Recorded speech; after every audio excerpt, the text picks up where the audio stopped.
Vamos a iniciar, si quieren por favor toman de una vez asiento.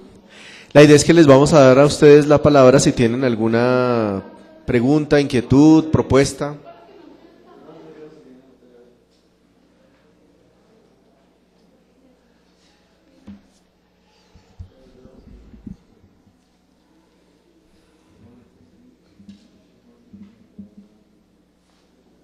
¿Empezamos?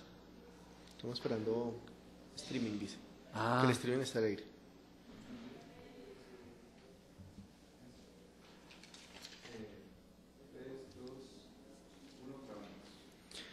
Muy buenos días para todos.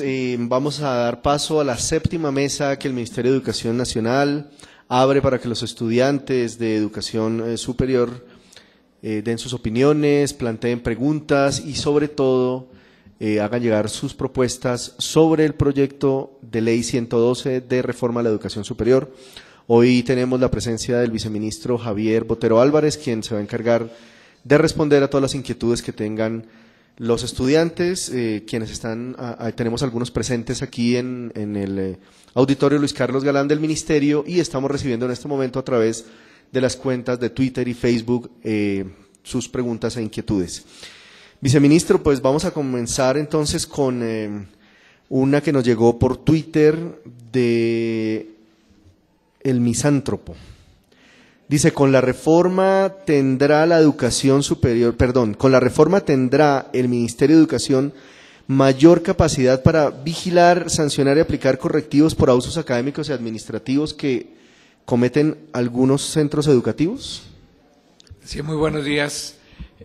Ciertamente el proyecto de ley 112 establece el fortalecimiento de todo un sistema de calidad mediante el cual el Estado podrá garantizar, primero, la calidad y la pertinencia de la educación superior y, segundo, los derechos de los estudiantes y de la sociedad en general.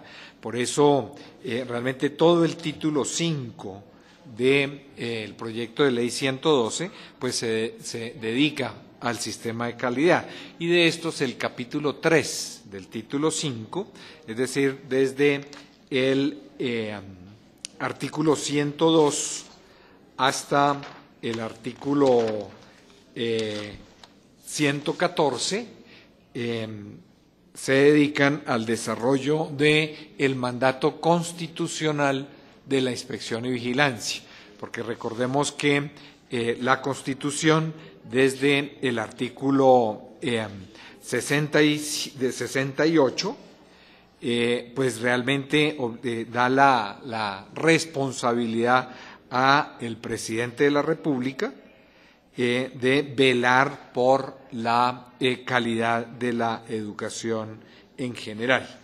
En estos artículos del 102 al 112 precisamente primero dan mucha mayor claridad a todo el sistema de inspección y vigilancia, basa precisamente en la garantía de los derechos de los estudiantes, así lo dice de manera expresa el literal F del 102, adicionalmente pues la debida aplicación de las rentas, por cuanto el proyecto de ley 112 mantiene el hecho de que las instituciones privadas deben ser privadas y mixtas, deben ser sin ánimo de lucro, por lo tanto todos los excedentes tienen que ser reinvertidos y obviamente lo mismo en el caso de las públicas. Entonces la respuesta es afirmativa, el proyecto 112 fortalece al Estado en su rol de velar por la calidad y los derechos de los estudiantes y de la sociedad con respecto a las instituciones de educación superior.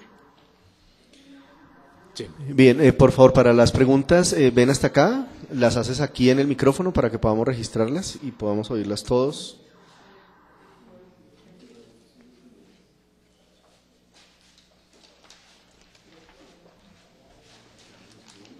¿A mi nombre? Listo. Mi nombre es Paola. Paula. Paola. Paola. Ajá. Yo tengo una pregunta. Listo, hablamos de que el Estado va a garantizar la calidad de la educación. ¿Dónde quedaría la autonomía universitaria? O sea, Si yo hablo de que el Estado me va a garantizar a mí, y creo que ahí hay un paso del ICETES y el IFES, que es lo que propone hace algunos, o la función social que venían cumpliendo hace algunos 10 años, donde hablaría yo de la autonomía académica y, bueno, en este caso sería la autonomía académica que ejercen las universidades dependiendo de su pertinencia histórica, académica y social. O sea, según lo que veo en el artículo 103 del capítulo mismo que estamos hablando de la inspección y la vigilancia, yo creería que entonces la pregunta sería, ¿la autonomía se ejerce y es connatural a la función social de la educación en correspondencia con el derecho fundamental de la misma?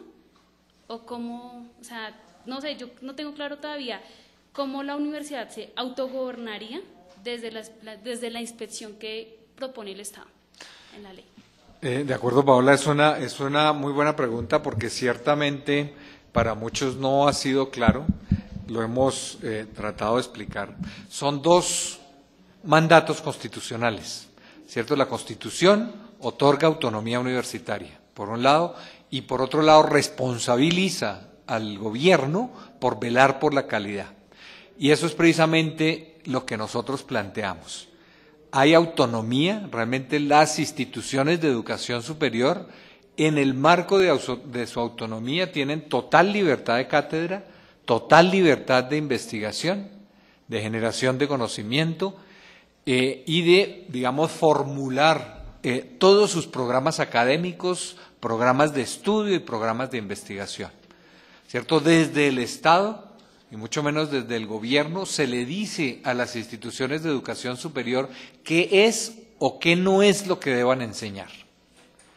Ahora, una vez una institución de educación superior toma la decisión autónoma de ofrecer un programa conducente a título profesional, o sea, un programa formal de educación superior, entra realmente el Estado a velar por la calidad de ese programa.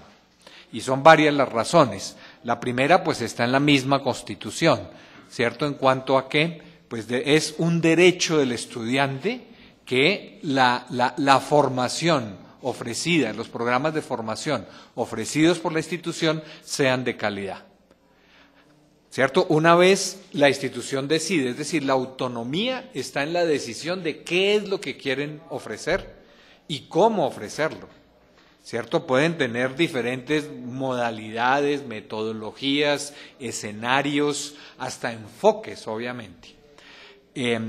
Pero recordemos un punto que en esto es absolutamente sustancial, y es en Colombia el título profesional faculta para el ejercicio profesional, ¿cierto? Es decir, cuando ustedes se gradúen de abogados, de médicos, de ingenieros, de físicos, de lo que sea, pueden ejercer la profesión. En algunos casos hay un trámite que es el de obtener la matrícula profesional, que realmente es eso, es un trámite porque se le otorga a todo aquel que tiene el título profesional. Por lo tanto, con mayor razón, y ahí va no solamente por velar por los derechos de los estudiantes, sino ya por velar por la sociedad, el Estado tiene que garantizar que cuando una institución otorga un título de médico, esa persona realmente tiene las condiciones para ejercer la medicina. Otorga un título de ingeniero civil, por decir algo, esa persona pues cumple con las condiciones, con los conocimientos y las competencias para ejercer la profesión de ingeniería civil. Por lo tanto, la posición que tiene pues el gobierno en este sentido es que son dos principios constitucionales complementarios, ¿cierto? Por un lado la autonomía y se respeta. La institución puede investigar y puede enseñar lo que quiera, pero en el momento en que va a otorgar un título, y por eso debe presentar un programa académico para evaluación, es precisamente para garantizar que ese programa académico realmente dota al estudiante y futuro profesional de los conocimientos, competencias, etcétera, para ejercer la profesión. Por lo tanto, este ejercicio de la inspección y vigilancia y todo el sistema de calidad, como lo dije al principio, está concebido precisamente para garantizar los derechos de los estudiantes y los derechos de la sociedad, cuando un profesional salga a ejercer la profesión, ¿cierto? No podría ser que una universidad en su autonomía, entonces titula a una persona como médico, o como ingeniero, o como abogado, y realmente no cumple con esas condiciones que son además las que la misma sociedad espera de un profesional en cada una de las áreas específicas. Una pregunta llegada por Twitter de @JuanoReyes. ¿Qué criterios definen la calidad de la educación superior? ¿Esto no impone una estandarización que excluye saberes? Para nada. Primero hay que decir que todo el sistema de calidad en el Ministerio del Gobierno Nacional, calidad de la educación, está basada en la misma comunidad académica. ¿Cierto? El sistema de calidad pues tiene, ya lo hemos explicado, tiene 5 elementos. El primero es aseguramiento de calidad, es decir, garantizar que todos los programas e instituciones cumplen unas condiciones de calidad. ¿Cómo se hace eso? Primero se establecieron y se siguen analizando esas condiciones de calidad con los sectores, con el sector académico respectivo.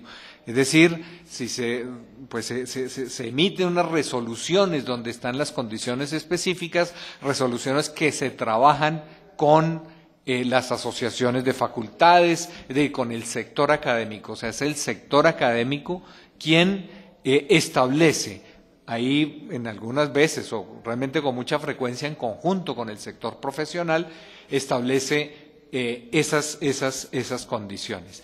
¿Quiénes realizan los procesos de verificación del cumplimiento de esas condiciones? Pares académicos, ¿cierto? No son funcionarios del Estado, no son funcionarios del Ministerio, no son supervisores del Ministerio, son profesores en ejercicio los que hacen esa evaluación. Para la acreditación de alta calidad, que es ese segundo elemento, es aún más clara esta posición.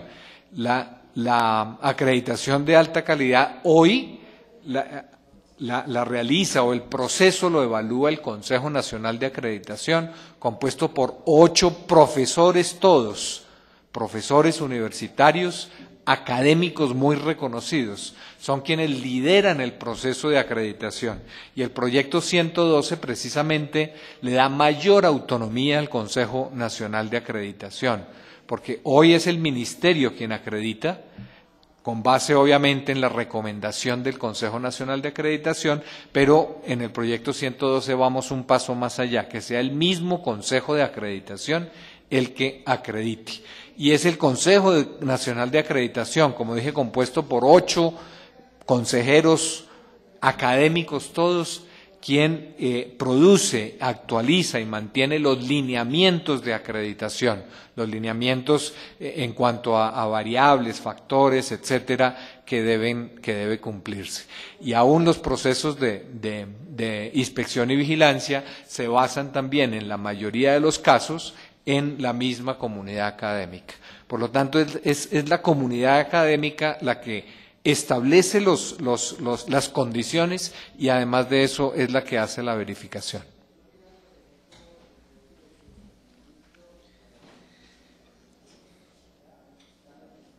Pregunta que llega por Twitter de Esme López T. Ustedes dicen que aumentarán la cobertura. ¿Hay algún plan para aumentar la infraestructura de las universidades? Sí, claro que sí.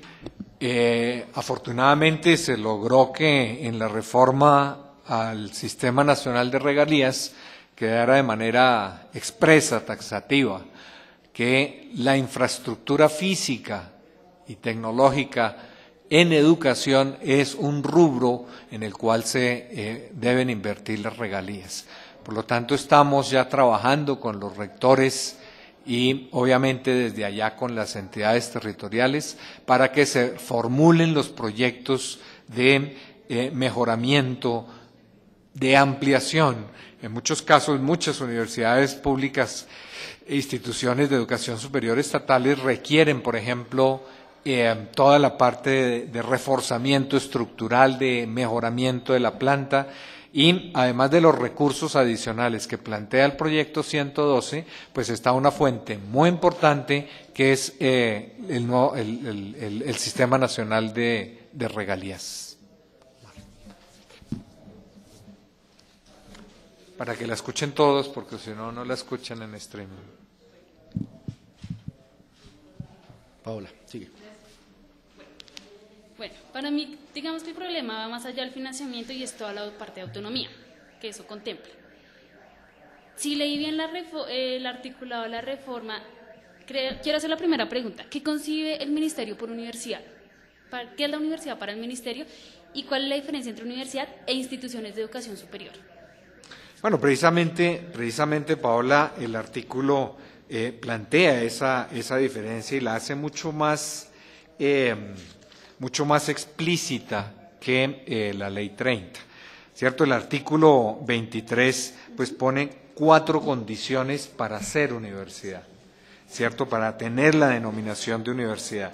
4 condiciones que están realmente centradas en la calidad y, llamémosla como en la universalidad del conocimiento.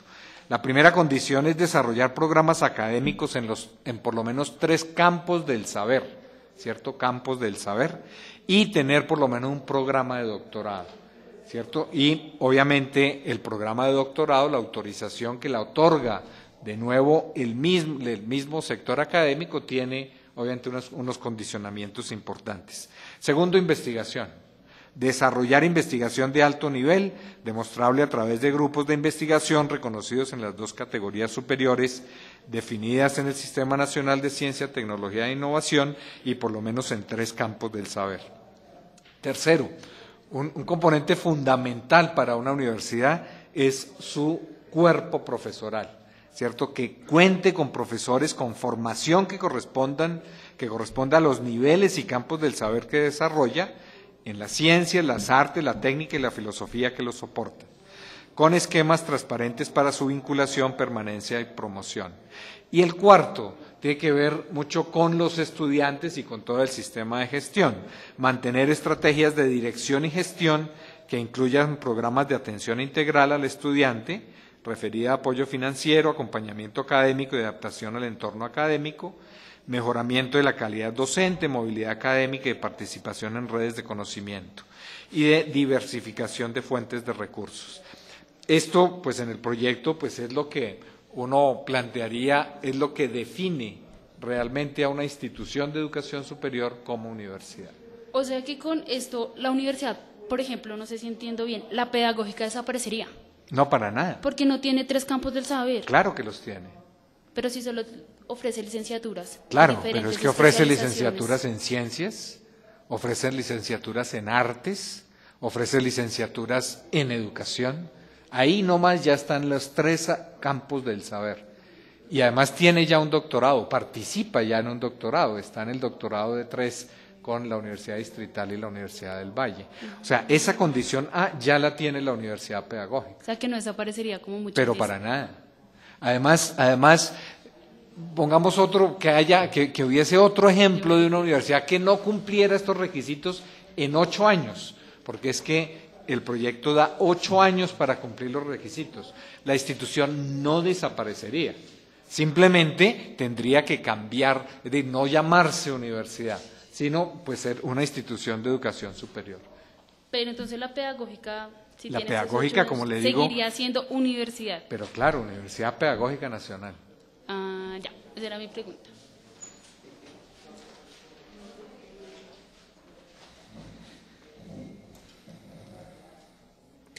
Bueno, otra pregunta que nos llega por Twitter dice: Jorge Loaiza quiere saber cuánto le cuesta al Estado un estudiante por cada semestre.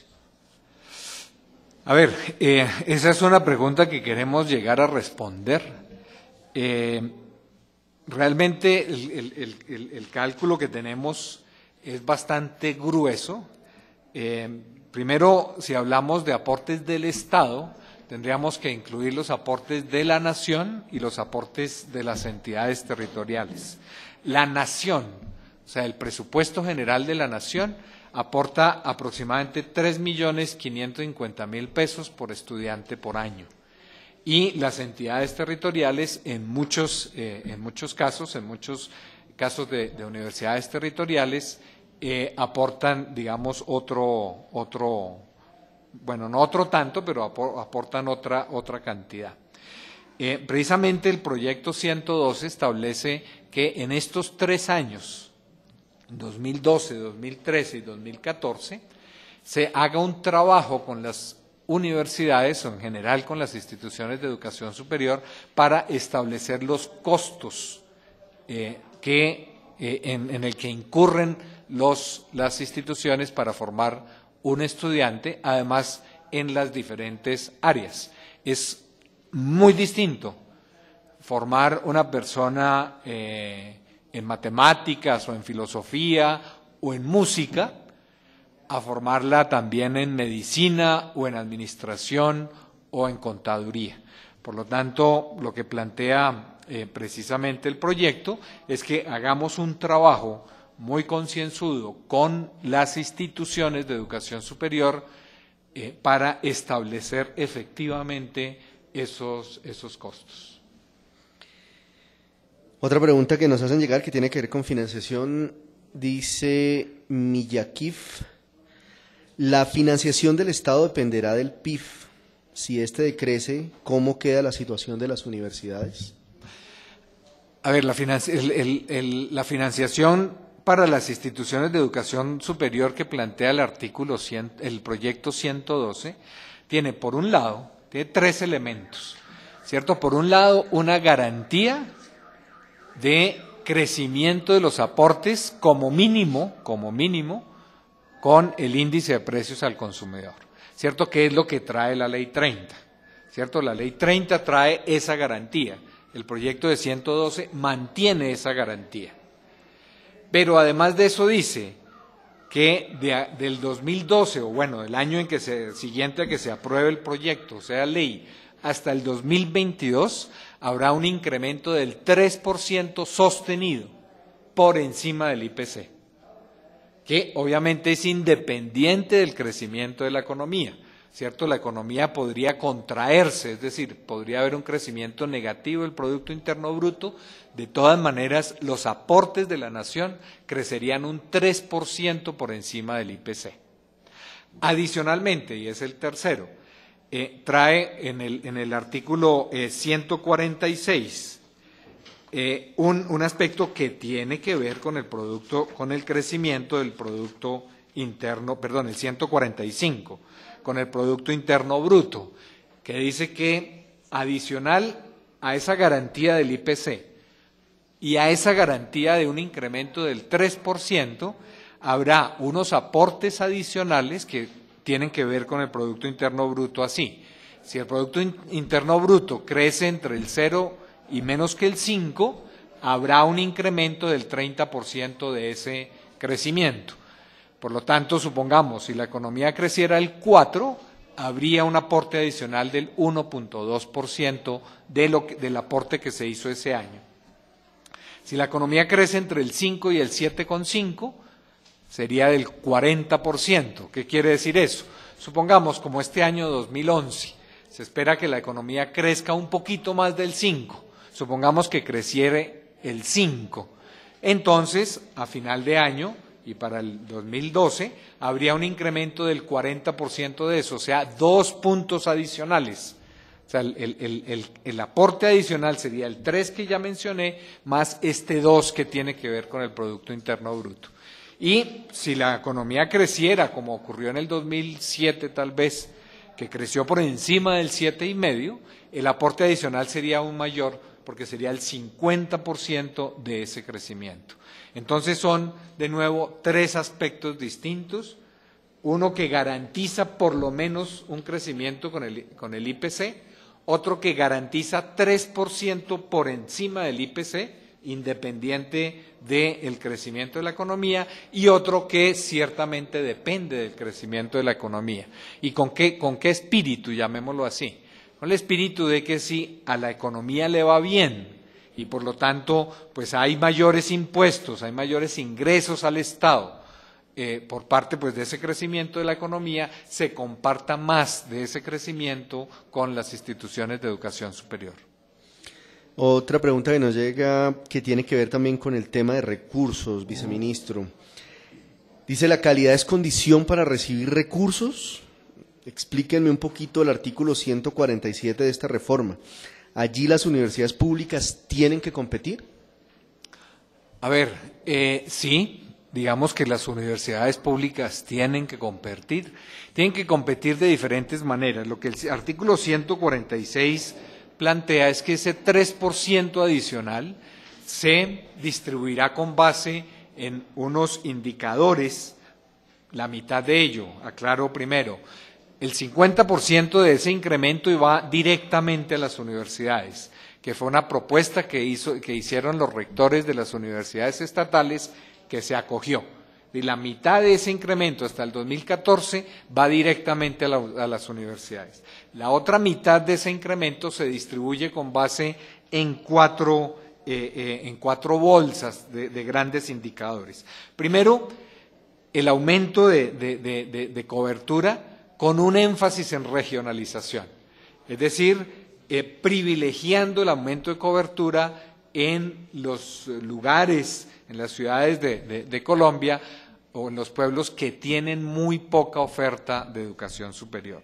Segundo, que es un aspecto bien importante y que ha estado mucho en la discusión, el reconocimiento de la productividad académica de los docentes, ¿cierto? Es decir, el decreto 1279 del 2002 y el 1444 del 93 otorga unos puntos salariales, es decir, por cada publicación o producto académico de los profesores, la universidad le paga ya sea o un sobresueldo, salario, o un valor pues por bonificación.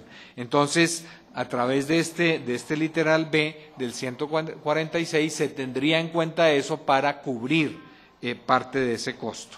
Tercero, la formación docente. Es muy claro para nosotros que mejorar el nivel de formación de los docentes cuesta recursos adicionales, por lo tanto lo ponemos ahí.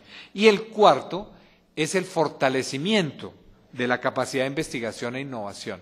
Este tiene un sentido un poco distinto y es más bien cómo con estos recursos adicionales, como dice el texto, se fortalece la capacidad y obviamente privilegiando, que también queda, digamos, en el cuerpo del artículo, las instituciones que tienen menores aportes del Estado.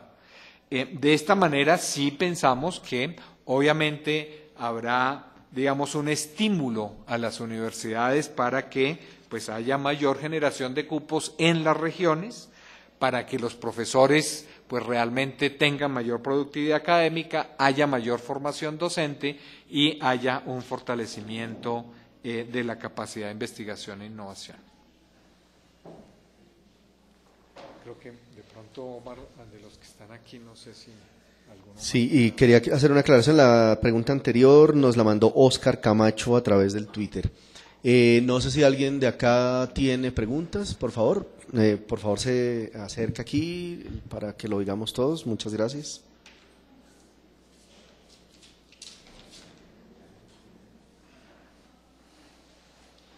Bueno, viceministro, muchas gracias. Mi nombre es Juan Carlos Rodríguez. Yo tengo dos consideraciones sobre el tema de la reforma. La primera es mostrar como la caja negra que hay en el tema de la vigilancia y la inspección de las universidades sin ánimo de lucro. De pronto podría estar entre la idea del ministerio concebir la idea de una superintendencia de educación. Esto en relación a que, por ejemplo, la Universidad Cooperativa de Colombia en el año 2010 tuvo utilidades mayores a 10.000 millones de pesos. Y si uno revisa el universo de las instituciones que tienen alta calidad, pues las de sin ánimo de lucro no tienen, digamos, como una motivación para aumentar su calidad y registrarse en alta calidad. Ese sería, digamos, el primer punto. Y no, sería solo ese, sobre el tema de la superintendencia. Listo, Juan Carlos, ciertamente el proyecto 112 establece que todas las instituciones privadas y mixtas tienen que ser sin ánimo de lucro. ¿Qué es lo que define a una institución como sin ánimo de lucro? El que los excedentes, porque obviamente una institución sin ánimo de lucro puede tener excedentes, todos los excedentes tienen que ser reinvertidos en la misma institución. Y ciertamente a través de inspección y vigilancia, y pues lo leí hace un ratico, uno de los elementos que precisamente están en como digamos los principales fines del sistema de inspección y vigilancia, que es el artículo 102 en el literal E, dice la debida aplicación de los bienes y rentas de las instituciones de educación superior.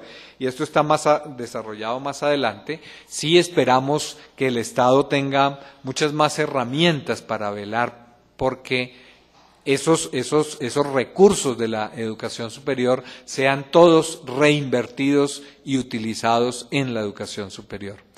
Usted plantea el tema de la superintendencia. Yo le digo, Juan Carlos, que es una posibilidad, una alternativa que se ha considerado en el Ministerio de Educación desde hace pues varios años, que la ministra pues lo ha tenido muy presente, muy en cuenta. Todavía no hay total claridad, llamémoslo así, de la conveniencia o no de la superintendencia. Nosotros creemos que puede ser una buena alternativa.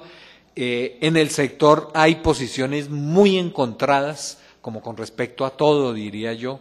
El sector académico es un sector obviamente muy participativo, obviamente con una capacidad de análisis y de discusión muy fuerte, y hay posiciones muy encontradas en el caso de educación superior de cómo podría realmente una superintendencia, existir una superintendencia en un sector que tiene autonomía. Pero son temas que están todavía en discusión. Lo que nosotros concluimos fue que realmente el proyecto debía contener los elementos de inspección y vigilancia, fortalecerlos, y si eventualmente el país decidiera que habría que coger el camino de la superintendencia, pues simplemente una superintendencia asumiría, ¿cierto?, esas funciones que hoy están en el Ministerio de Educación.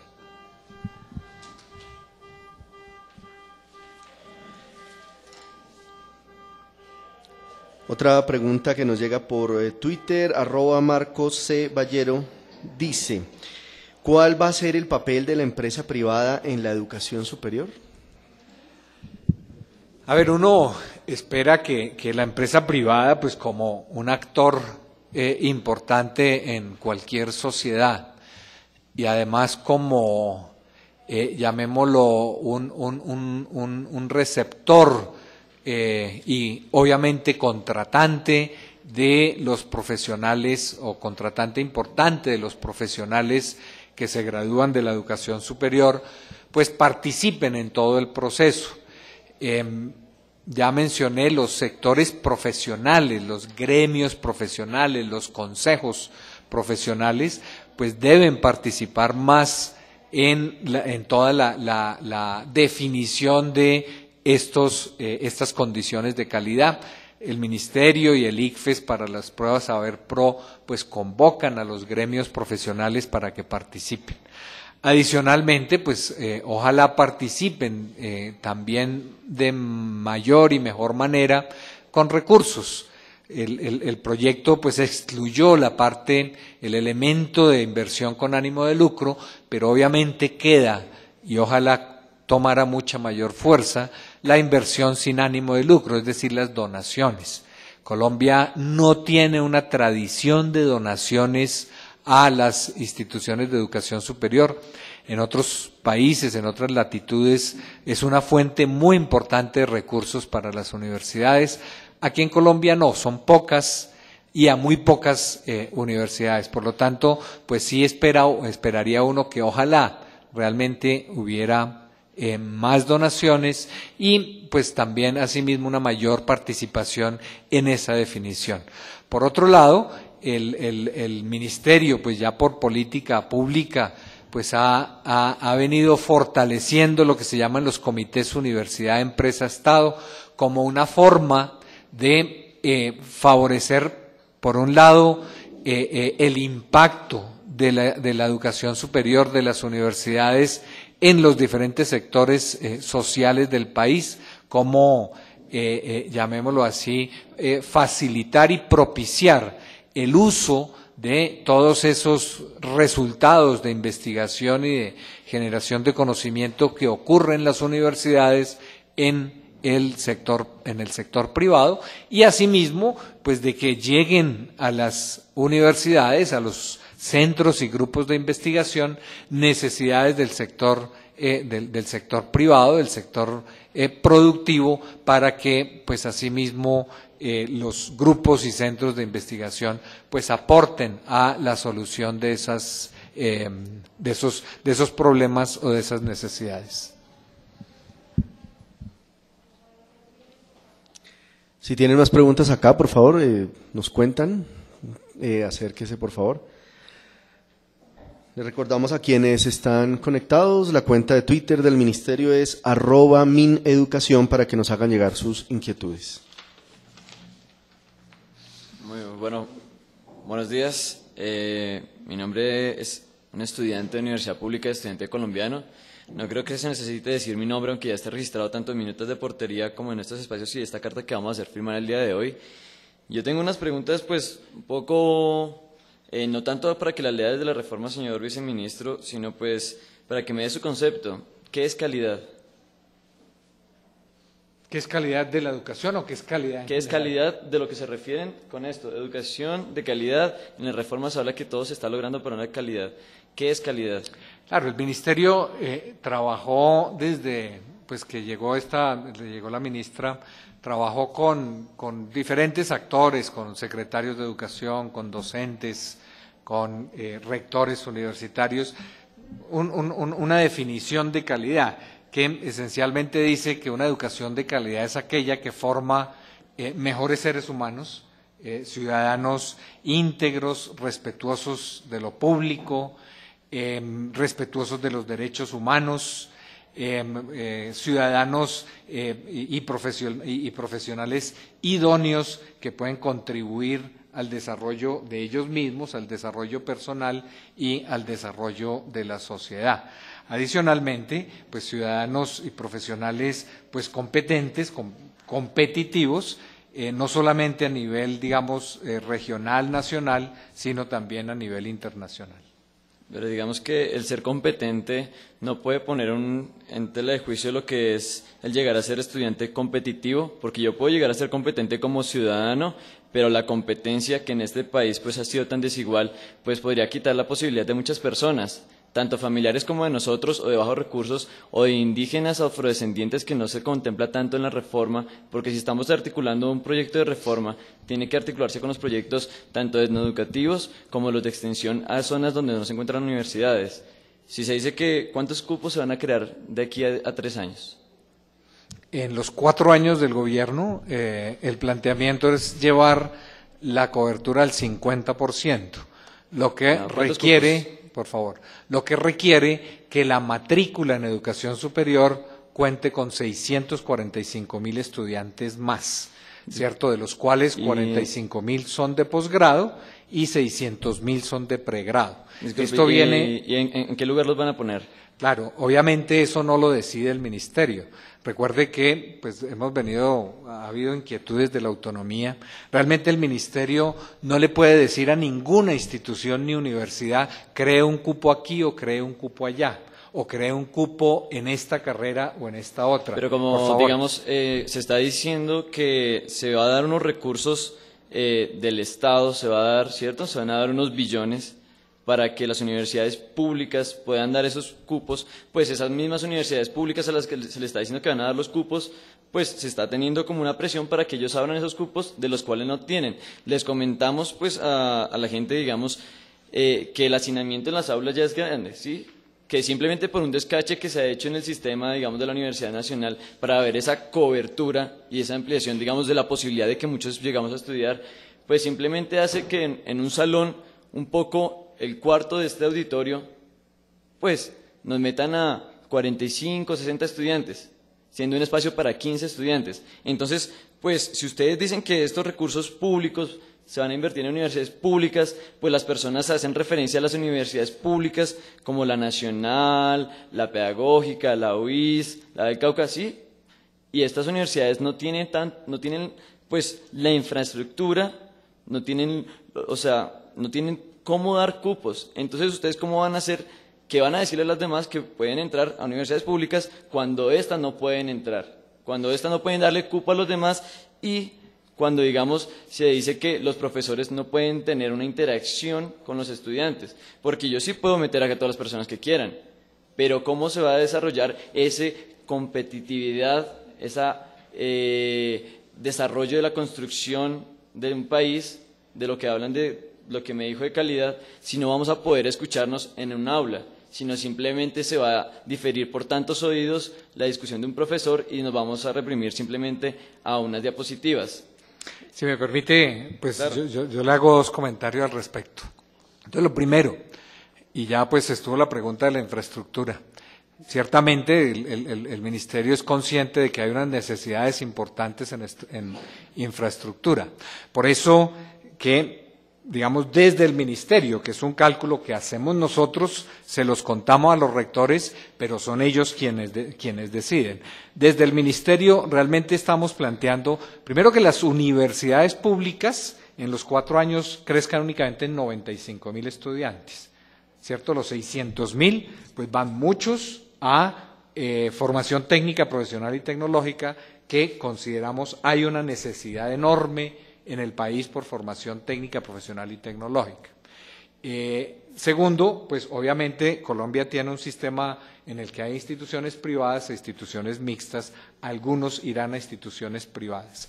De esos 95.000 cupos, pues ya se crearon algunos, ya ingresaron algunos. Hay un papel muy importante de la deserción. O sea, con que Colombia lograra disminuir la deserción a la mitad, ya cumpliríamos todas las metas, ¿cierto? Pero obviamente es algo que no podemos hacer en el corto plazo. Pero sí estamos planteando el disminuir la deserción intraanual del 12 al 9. Eso no más, ¿cierto? A las universidades públicas les implica que su matrícula se mantiene en 25.000 estudiantes. De los que quedan, ciertamente no estaríamos planteando, mire, todos entren en el 2012, porque obviamente hay lo que usted dice, seguramente hay mucho hacinamiento, puede que haya lo que usted plantea. Entonces, hagamos primero la infraestructura. Y por eso se plantea y se hizo un esfuerzo grande para que hubiera recursos de regalías para infraestructura en educación. Estamos ya armando los proyectos. De tal manera que en el 2012, probablemente el crecimiento, de nuevo, decisión totalmente autónoma de las universidades, la matrícula en las públicas crezca muy poquito, mientras está la infraestructura. Lo mismo en el 2013, de tal manera que crezca un poco más en el 2014. Pero yo quiero hacerle un comentario.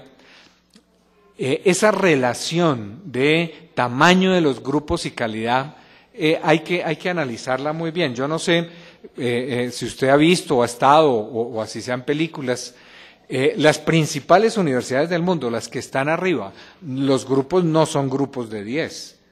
Usted va a la Universidad de Harvard o a la Universidad digamos, las principales de Estados Unidos o de Alemania o de Inglaterra, realmente son grupos no de 50, son grupos de 300, ¿sí? Y pues digamos, por lo menos en esos rankings internacionales están de primeros. Obviamente eso requiere un trabajo adicional enorme y no plantearía yo que eso se hiciera mañana aquí en Colombia, porque requiere primero un esquema de apoyo muy fuerte en general por parte de estudiantes de doctorado.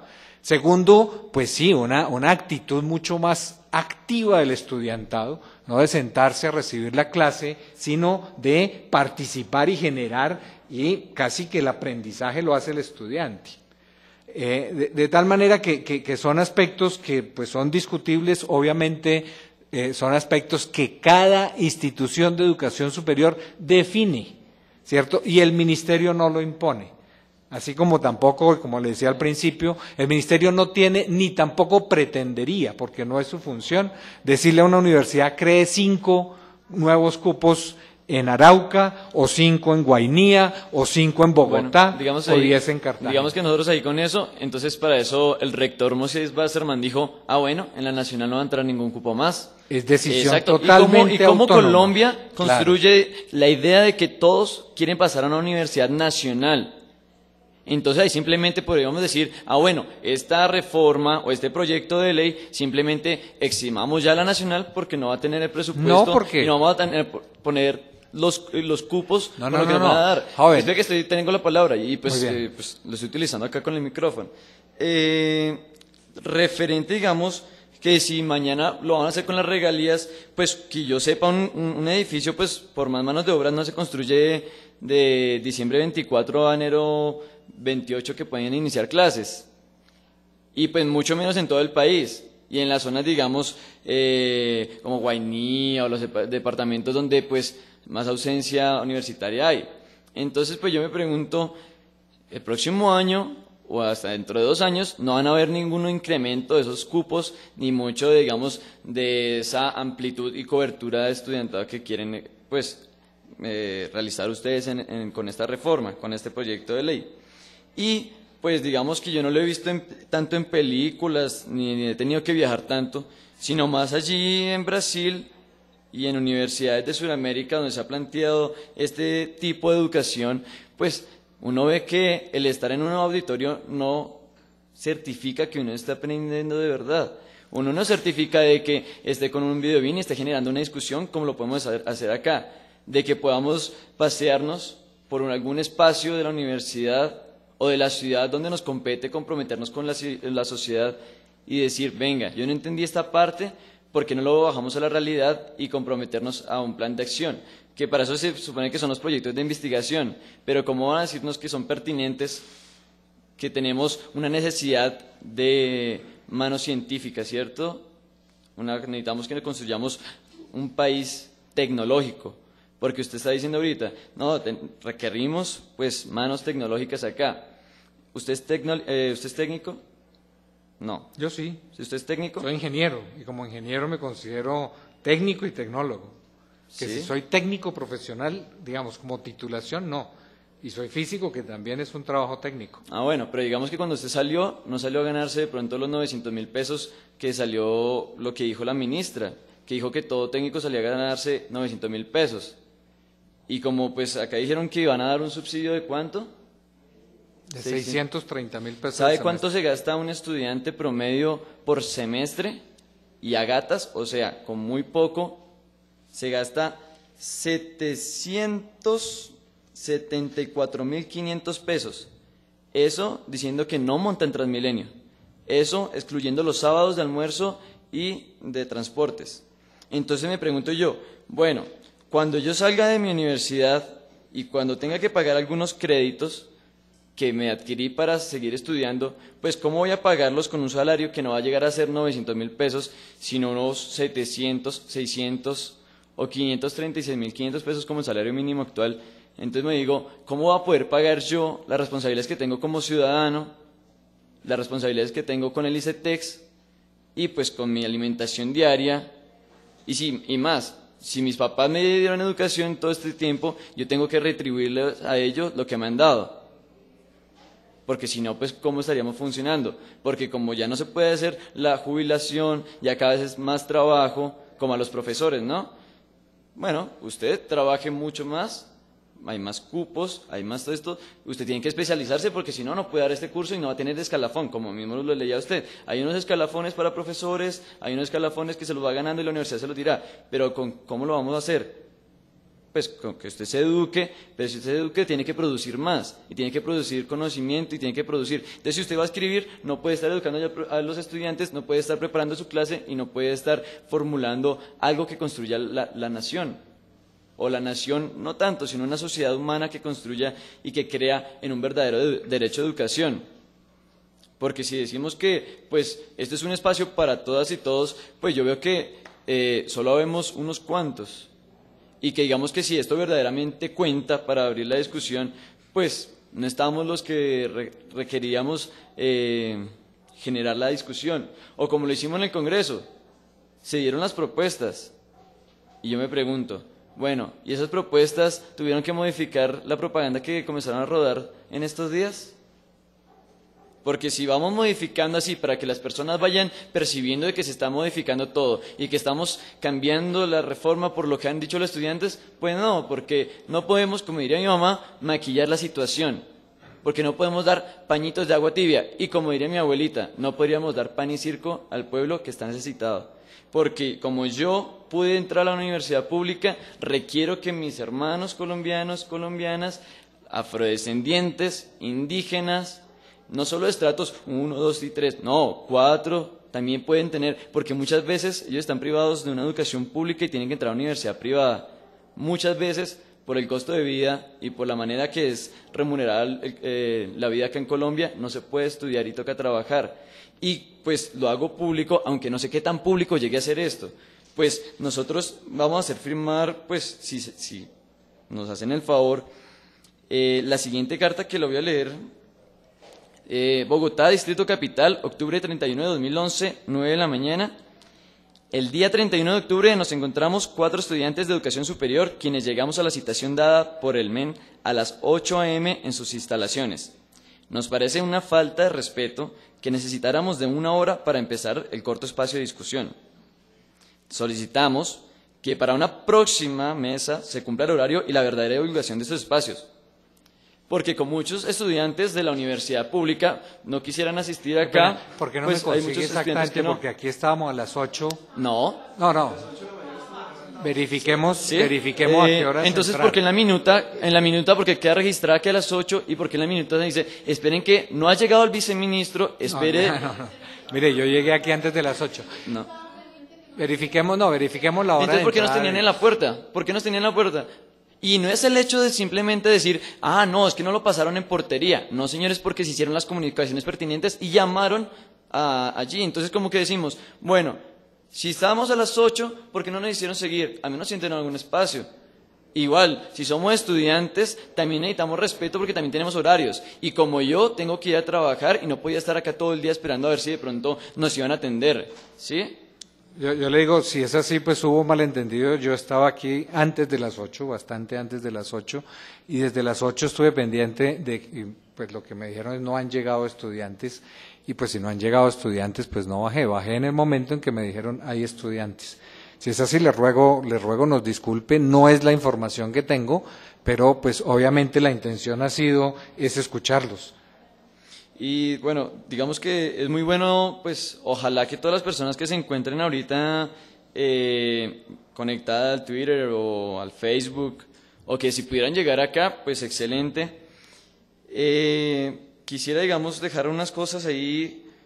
¿Usted cree que la educación pública, y no solo decir que es pública porque estamos en una universidad que está medio financiada, bueno, me acuerdo de que en el Congreso se pasó un recibo de una matrícula de universidad pública de alrededor de unos 3.500.000 pesos. Y la ministra decía, es que se subsidia al 100%. Y le decían, si hay una matrícula de 3.500.000 en una universidad pública, ¿qué están subsidiando? Y decían, no, es que es correlativo a las universidades privadas. Sí, pero es que esta misma carrera puede valer a una universidad privada ¿Usted sabe cuánto de la nación cuesta un estudiante de la Universidad Nacional? 3.500.000. 9.600.000 pesos le pasa a la nación por estudiante a la Universidad Nacional. 9.600.000. Por lo tanto, ciertamente, la Universidad Nacional, y de nuevo de manera autónoma, ¿cierto?, define su escala de matrículas. Y la Universidad Nacional define la escala de matrículas de que si una persona tiene, digamos, ingresos familiares para pagar, la Universidad Nacional, establece ese cobro. O sea, para la información suya, ese muchacho que paga 3 millones y algo en la Universidad Nacional tiene más de 6 subsidiados por la Nación. ¿Cierto? Porque los aportes de la Nación a la Nacional por estudiantes es de 9.600.000 pesos. Sí, pero es que digamos, esos aportes que se le hacen a la Universidad Nacional son tan pocos y tan cortos que con lo que se va a implantar ahorita de 35 billones va a ser mucho menos y la universidad va a tener que alzar sus matrículas. ¿De dónde? A ver, es que hagan las cuentas, y yo sí les ruego que hagan las cuentas bien. Mire, realmente lo que plantea es un incremento del 3% sostenido. ¿cierto? De nuevo, la decisión de cuántos estudiantes admite, mire, la Nacional ha decidido crecer más en posgrado, perfectamente válido, es una decisión de la comunidad académica, del consejo académico, del rector y del consejo superior. ¿Quién lo paga? ¿Cómo? ¿El posgrado quién lo paga? El posgrado tiene también tarifas diferenciales, parte lo paga el estudiante, parte lo paga la misma universidad. Se montaron este año a través del Acuerdo 8 un esquema, mire, muy importante, que no lo tiene ninguna otra universidad en el país y pocas, bueno, no pocas, pero no tantas en el mundo, realmente de becas y becas parciales para estudiantes de posgrado en la Universidad Nacional. Y se empezaron a otorgar este semestre. Entonces ahí sí le rogaría, joven, pues que se informe un poco más. Porque si llega con el dato de que a la Universidad Nacional se le dan 3,5 millones, pues está bastante por fuera, digamos, está bastante desinformado. Asimismo, la matrícula en posgrado en la Universidad Nacional, que es decisión totalmente autónoma de las facultades, ¿cierto? De las facultades. Ellos toman la decisión. Sí, hay una política general que establece que el valor de la matrícula debe depender del nivel de ingresos. Ahora, si usted me pregunta que si una persona de posgrado que ya es profesional, ¿cierto? Y que realmente esa formación de posgrado pues va a traerle muchos beneficios a él, a su familia y a la sociedad, debe pagar algo por eso y puede hacerlo, pues realmente la posición del gobierno es que sí. Bueno, pero digamos que eso en la realidad de las universidades, bueno, no solo la nacional, sino pensamos en las universidades que están por fuera, en las que no reciben las transferencias, digamos, que se hace del gobierno, las universidades que tienen sus problemas con las terceras. Todas las universidades públicas del país reciben aportes de la nación. ¿Y las que tienen los problemas con los territoriales? Todas reciben aportes de la nación. Todas las universidades públicas.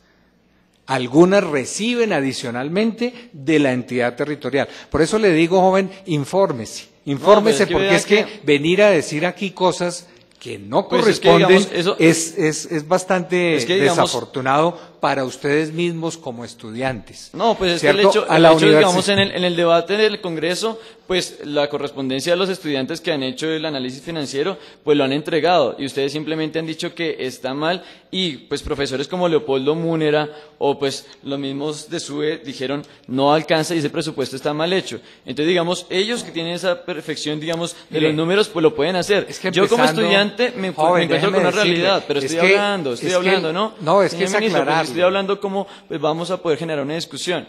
Digamos, si yo me encuentro como estudiante en la realidad y digamos le digo, yo como una posición de lo que estoy estudiando, me pregunto qué era calidad o qué era universidad o qué es estudiar con tanto, pues lo estoy preguntando acá y le llevo pues de que a mí no me alcanzaría, digamos, esa plata o que hasta a mí no me alcanzaría ese subsidio o que quizá a mí no me subsidiarían. Entonces lo llevo a esa aplicación de la reforma a la realidad colombiana, a la realidad de muchos estudiantes que desertan. ¿Por qué? Por calidad o pues por esta tal cobertura o simplemente ¿por qué? Porque no alcanza la plata. Simplemente ¿por qué? Porque la misma competencia hace que los estudiantes queden por fuera. Porque muchas veces la competencia acá se forma como en la rosca de contratación o en la rosca de posibilidades para los amigos y familiares o el que tenga la plata para pagar por ello. Entonces yo simplemente es que yo digo, listo, ¿me pueden fallar algunas cifras? Sí. Y mucha gente pues ahí en Twitter o en Facebook lo pueden anotar, bueno, pues lo pueden hacer, pues muy bien. Pero simplemente que la aplicación de esta realidad, la aplicación de la reforma a esta realidad colombiana, a la de muchos de los estratos 1, 2, 3, 4, pues dirán como, venga, yo no voy a caber ahí. Venga, yo simplemente no me voy a poder endeudar más con el ICETEX. Oiga, pero pues si nosotros llevamos unas propuestas frente al Congreso, pues ¿por qué, digamos, no se ha tratado de que esto no sea de negociar, sino simplemente sea de construir algo que donde cabemos todos y no solo en un salón, sino que quepamos con condiciones dignas? Porque pues usted nunca ha pensado de pronto en una educación gratuita y de calidad acá en Colombia que beneficie verdaderamente a las personas que están lejos. Claro. ¿Y cómo está promoviendo esto? Primero, mire, le cuento, de pronto tampoco lo sabe, pero a partir del año 2012 toda la educación pública de básica y media, los 11 grados más el preescolar, es gratuita, va a ser gratuita. Y realmente el proyecto 112 trae muchos más recursos públicos para que ojalá en muchas universidades la universidad sea gratuita para quien no puede pagarla, ¿cierto? Y eso es además lo que dice la Constitución. Es que también pues lean la Constitución. Sí. Mire, el artículo 67, el inciso cuarto, dice la educación será gratuita en las instituciones del Estado sin perjuicio del cobro de derechos académicos a quien pueda sufragarlos. El marco de la ley es la Constitución, ¿cierto? Y por eso en el proyecto 112 se establecen más recursos públicos para que más jóvenes, sobre todo aquellos que no pueden pagarlos, tengan realmente un subsidio, tengan la educación totalmente subsidiada.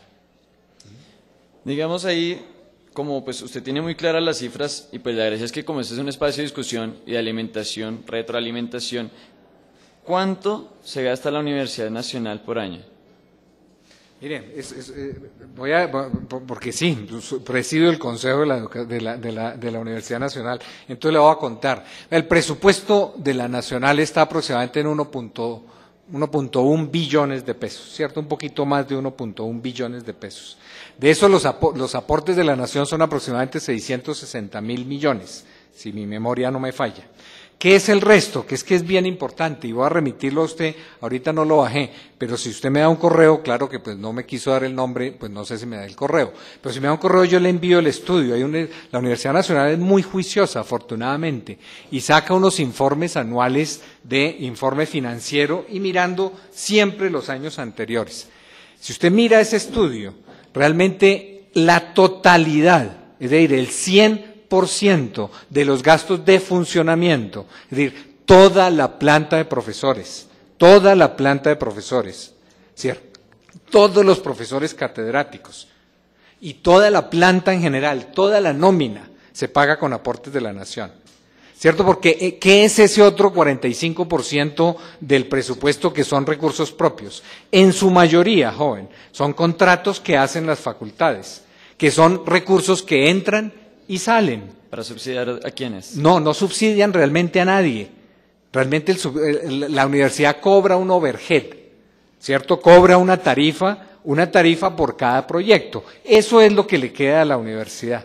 De resto, pues la mayoría son realmente, es decir, la ejecución de esos recursos se van en los contratos, ¿cierto? Contratos que ha conseguido la Universidad Nacional con el distrito, con otras entidades territoriales, con el sector privado, con el sector productivo, ¿cierto? Pero el funcionamiento de la Universidad Nacional lo paga la Nación. Y pregúntele usted mismo o mírelo en internet, que ahí está la página sí. De la Universidad Nacional. Ahora, esto, digamos, sí, por favor, pero usted me pregunta y después no me deja hablar. A ver.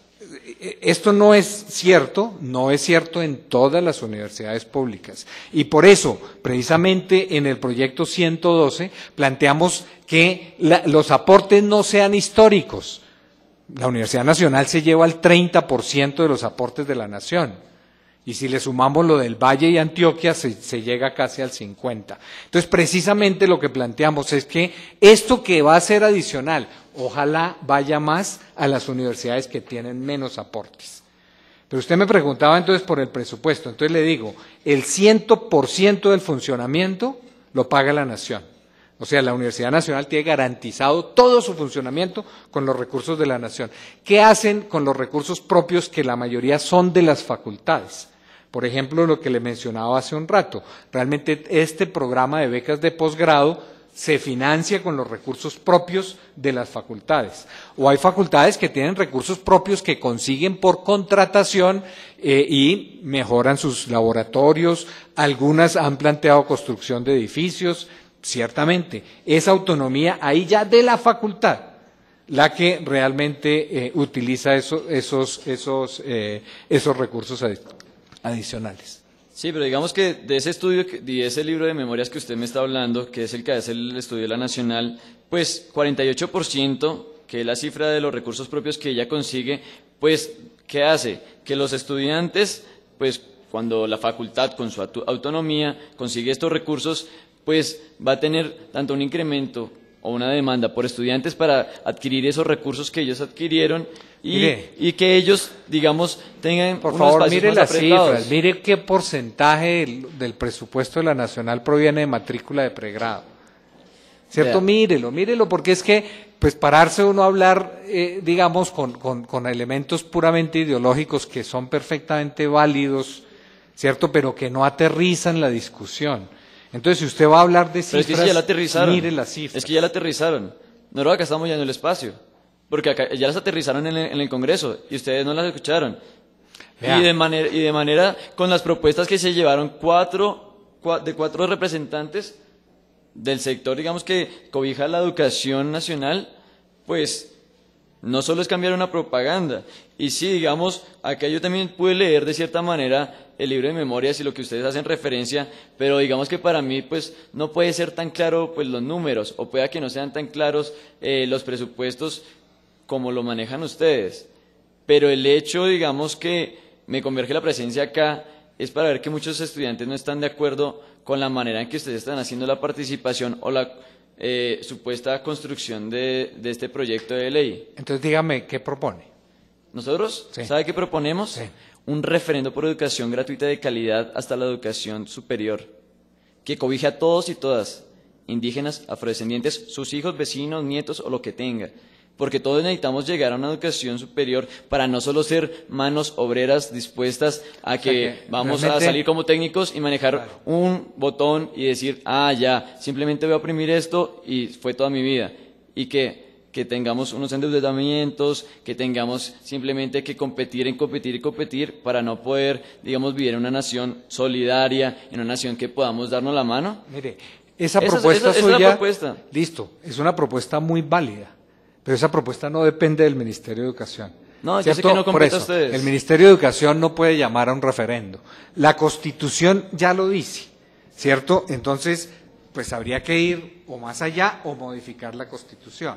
Porque la Constitución lo dice, la educación será gratuita en las instituciones del Estado, sin perjuicio del cobro de derechos académicos a quien pueda sufragarlos. Adicionalmente, esto es el artículo 67, inciso cuarto, adicionalmente, el artículo 69, también en el inciso cuarto, o sea, el parrafito cuarto, dice, Dice que es un inciso. el Estado facilitará mecanismos financieros que hagan posible el acceso de todas las personas aptas a la educación superior.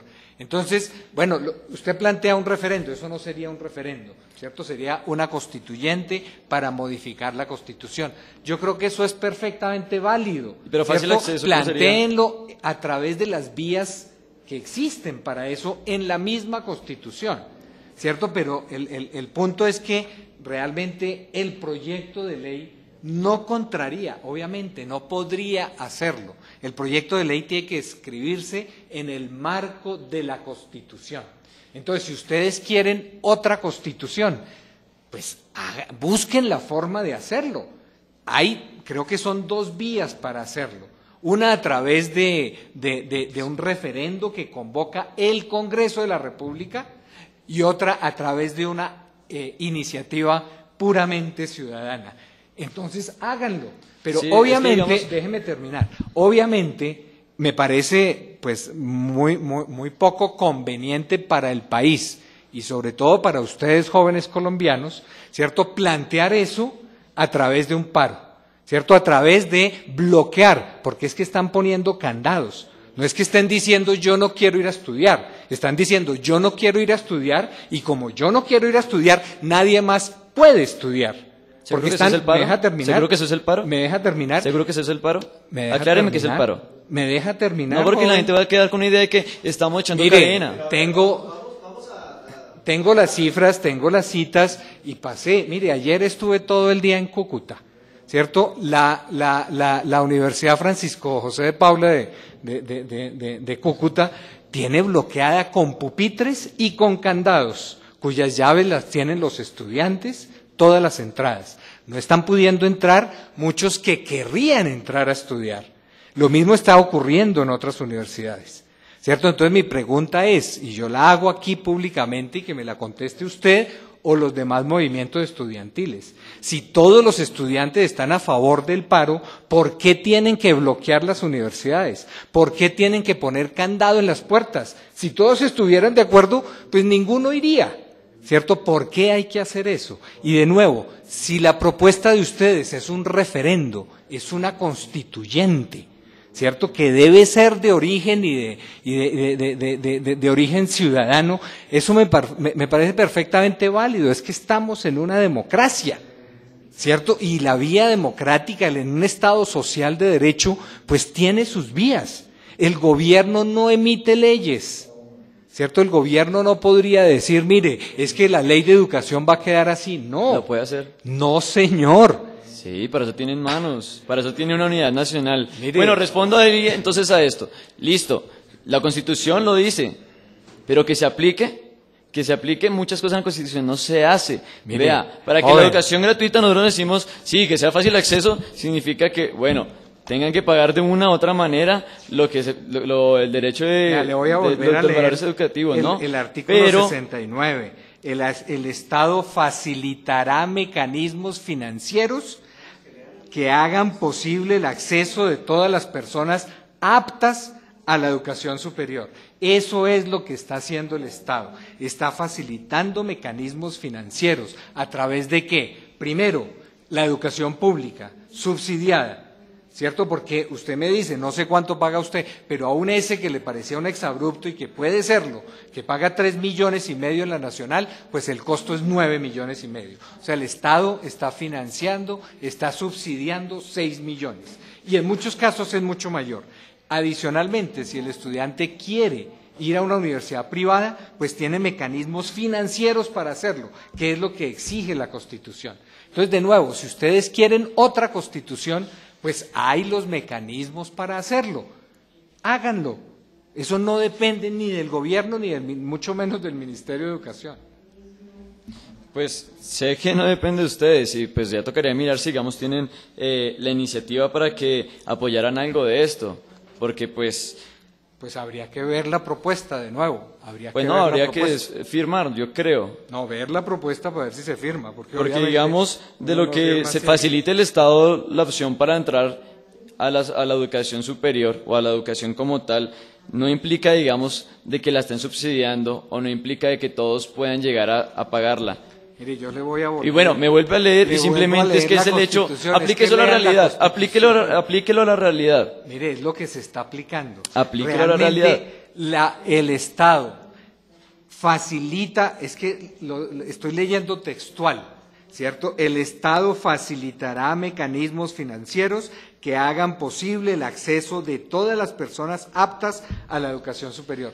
Es lo que estamos buscando, facilitar mecanismos financieros para que todas las personas aptas tengan acceso a la educación superior. Entonces, ¿por qué las universidades tienen que ir a buscar recursos privados para poder dar más cupos o poder brindar una educación a los estudiantes? Mire, son muchas las razones y le voy a dar solo dos. Yo he sido profesor universitario toda la vida y realmente yo, como profesor universitario, me parece supremamente interesante tener la oportunidad de aplicar mi investigación, que era en física, a cuestiones realmente prácticas del sector empresarial, del sector agropecuario.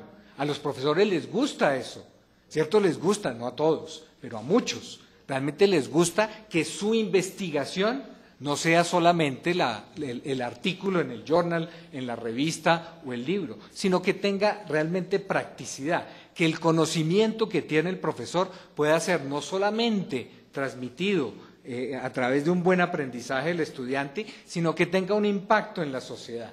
Realmente eso es muy positivo y se hace en todo el mundo.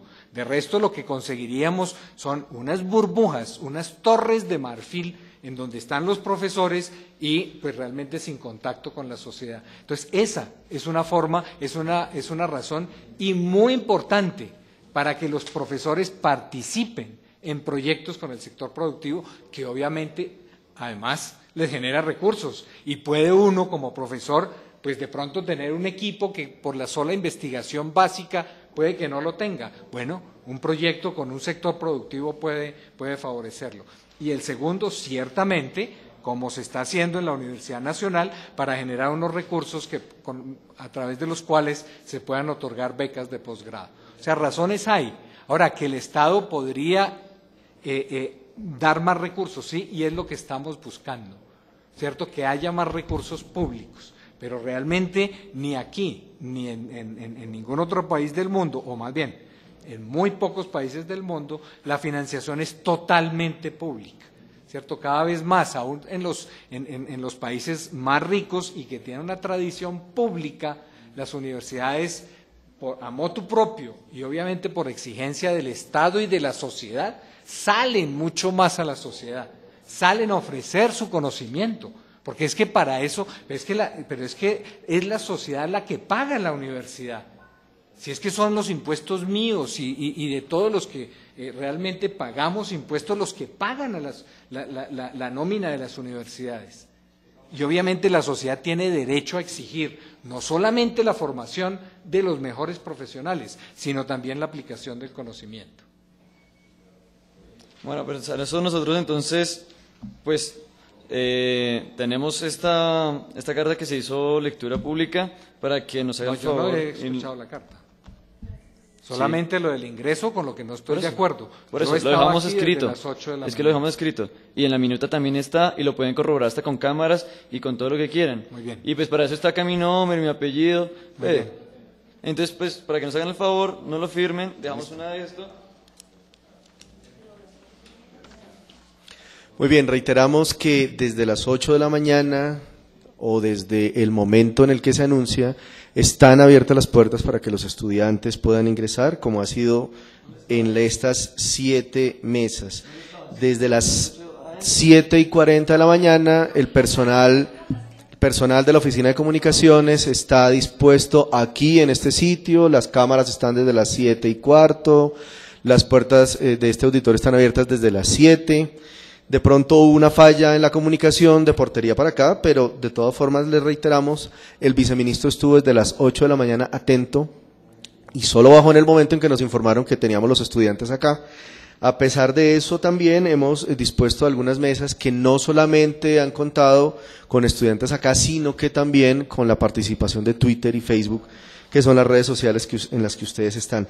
Precisamente para cerrar en el día de hoy, viceministro, una pregunta que nos hacen llegar por Twitter, Gustavo Medina, que nos dice, también para aclarar a las personas que están acá, que si las propuestas que se han traído se tendrán en cuenta o si definitivamente el proyecto ya está listo tal como está. Mire, un proyecto, y es que eso yo creo que debe quedar muy claro a todos, el gobierno no hace leyes, las leyes las hace el Congreso de la República. Hay leyes de iniciativa gubernamental y leyes de iniciativa parlamentaria. Este fue un proyecto de iniciativa gubernamental con base en un trabajo de más de casi 7 meses con todo el sector. El Congreso de la República tiene toda la facultad de plantear las modificaciones que el Congreso mismo crea convenientes. Y por eso, pues ya ha habido foros. Aquí el estudiante que estuvo aquí hace unos minutos lo dijo, creo que él estuvo en el foro, un foro de 9 horas. Tenemos otra citación a otro foro, otra audiencia en el Senado el jueves. Hay otra invitación en el aire que no nos ha llegado realmente de los estudiantes al Jorge Eliezer Gaitán. Estamos a la espera de esa invitación. Ahora, con el proyecto obviamente está en manos del Congreso.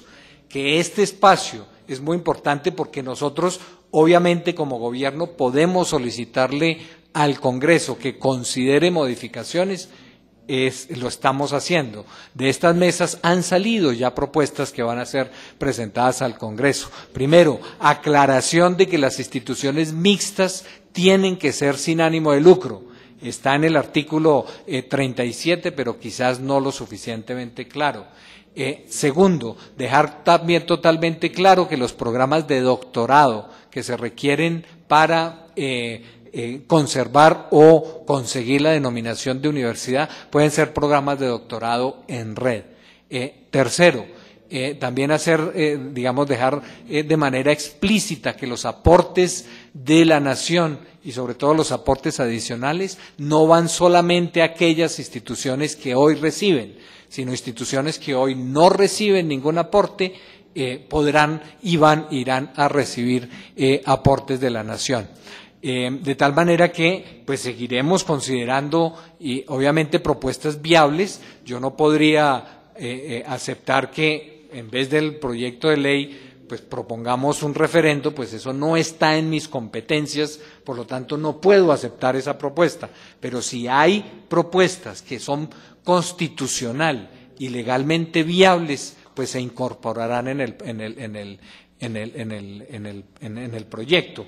Hay sí una carta abierta que llegó de la Mesa Ampliada Nacional Estudiantil, que obviamente responderemos cada uno de los puntos. La carta llegó el 26 de octubre y pues que en la próxima audiencia o en el foro al que nos están invitando, si llega la invitación, pues responderemos cada uno de los puntos aquí planteados. Muy bien, bueno, damos hoy por terminada entonces esta audiencia. Para subsanar un poco el comienzo tarde, pues también nos fuimos hasta más tarde de lo presupuestado. Vamos a invitar a todos los estudiantes que nos siguen por Twitter, a quienes están acá, como siempre, si quieren venir en el día de mañana, si quieren venir con más compañeros, si tienen más preguntas, más interrogantes y sobre todo propuestas que nos las hagan llegar aquí al Ministerio de Educación. Les informaremos oportunamente en el transcurso de esta mañana el horario de realización de la mesa de mañana para que todos estén muy pendientes. Les agradecemos a todos, al viceministro Javier Botero, a los estudiantes que se hicieron presentes hoy, que aportaron sus preguntas, y a quienes estuvieron por Twitter también por su asistencia y sus opiniones. Muchísimas gracias, los esperamos mañana. Muchas gracias.